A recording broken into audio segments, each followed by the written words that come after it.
Je ne peux pas croire la dévastation qui se déroule en Israël en ce moment.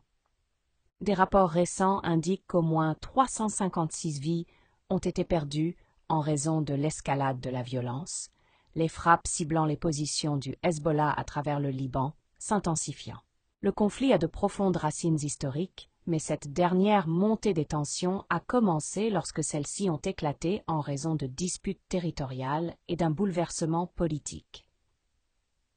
Des images de destruction inondent nos écrans, des bâtiments réduits en décombres et des familles déchirées par la tragédie. Le coût humain est écrasant, alors que les civils subissent le contre-coup de ces actions militaires. Les leaders internationaux appellent à des cessez-le-feu urgents, alors que les organisations humanitaires s'affairent à fournir une aide dans le chaos. Mais ça suffira-t-il? Les plateformes de médias sociaux sont agitées par les réactions du monde entier. Certains expriment leur solidarité, tandis que d'autres exigent responsabilité des deux côtés. Alors que nous assistons à cette crise, des questions se posent.